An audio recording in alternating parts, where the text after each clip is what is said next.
মধুপুরের আউশনারা ইউনিয়নে bit policing সভা অনুষ্ঠিত। টাঙ্গাইল মধুপুর থেকে জাহিদুল কবিরের প্রতিবেদনে বিস্তারিত। টাঙ্গাইলের মধুপুরে মাদক, চাঁদাবাজি, দখলবাজি, ইফটিজিং, সন্ত্রাসী কার্যক্রম, কিশোর গ্যাং, বাল্যবিবাহ, অপরাধ প্রতিরোধ বিষয়ে মতবিনিময় সভা অনুষ্ঠিত হয়েছে। উক্ত মতবিনিময় সভায় মাদক নির্মূল, জননিরাপত্তা জোরদার এবং সামাজিক অপরাধ দমনে বিট পুলিশিং কার্যক্রমকে আরও সক্রিয় করতে সকলের সহযোগিতা কামনা করেন। সোমবার বিকেলে মধুপুর উপজেলার আউশনারা ইউনিয়নের মোটের বাজারে এ মতবিনিময় সভার আয়োজন করেন মধুপুর থানা পুলিশ।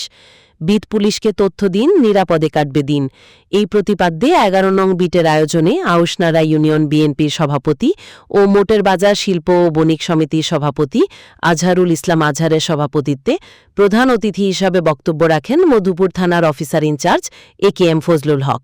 এ সময় তিনি মাদক, চাঁদাবাজি, দখলবাজি, ইফটিজিং, সন্ত্রাসী কার্যক্রম, কিশোর গ্যাং, বাল্যবিবাহ, অপরাধ প্রতিরোধ বিষয়ে আলোচনা করেন। সভায় উপস্থিত ছিলেন আউশনারা ইউনিয়নের দায়িত্বপ্রাপ্ত প্রশাসক, উপজেলা পরিবার পরিকল্পনা কর্মকর্তা ডাক্তার উজ্জ্বল বৈরাগী, আউশনারা ইউনিয়নের দায়িত্বপ্রাপ্ত বিট কর্মকর্তা SI সোহেল, সহকারী বিট কর্মকর্তা ASI নাজিমুদ্দিন, আউশনারা ইউনিয়ন বিএনপির সাধারণ সম্পাদক আশরাফুল আলম বাচ্চু, ইউনিয়ন বিএনপির সাবেক সহসভাপতি আব্দুল করিম, সাংগঠনিক সম্পাদক রুহুল আমিন কাজল, উপজেলা যুবদলের যুগ্ম সম্পাদক মেহেদি হাসান আকাশ, আনিসুর রহমান, স্থানীয় গণ্যমান্য ব্যক্তিবর্গ সহ থানা পুলিশের সদস্যগণ। অনুষ্ঠানে আউশনারা ইউনিয়নের সকল ইউপি সদস্যসহ 2 শতাধিক নারী পুরুষ উপস্থিত ছিলেন। অনুষ্ঠানটি সঞ্চালনা করেন যুবদলের নেতা নজরুল ইসলাম। যে মাদক যদি আপনি নির্মূল করতে চান, এখানে অনেক বক্তা আছেন, তারা কিন্তু বলে গেছে যে কিভাবে মাদকটাকে নির্মূল করা যায়।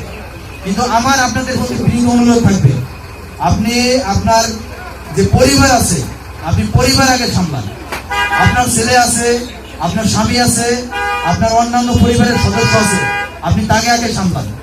আপনি দেখবেন অটোমেটিক্যালি আপনার সমস্ত কার্যক্রমটা এখানে বন্ধ হয়ে যাবে। এলাকাবাসীকে বলতে চাই, আসলে আমরা এই আউশনারা ইউনিয়নটাকে একটা মডেল হিসেবে করতে চাই।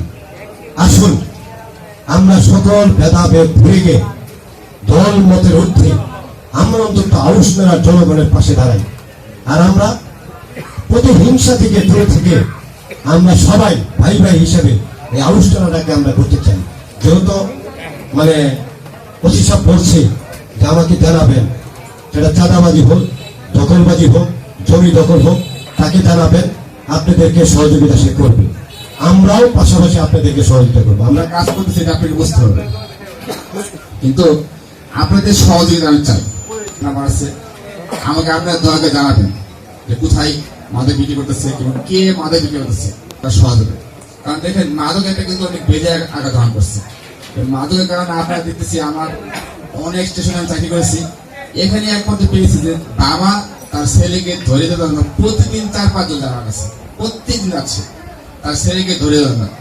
জেলখানে কি ভালো মানুষ যায় বলেন তো দেখি?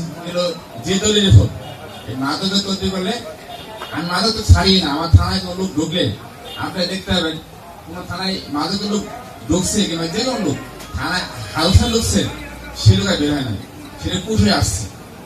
আমি কোনো লোক ছাড়ি না, সেটা আইনগত ব্যবস্থা নেওয়ার পরেই কোর্ট থেকে তো জামিন নিতে পারে, সেটা কোর্টের বিষয়। কোর্টকে আমাদের মানতে হবে, সব মানতে হবে। আমি কোনো লোক আমি চাই না, সবসময় রাখবেন।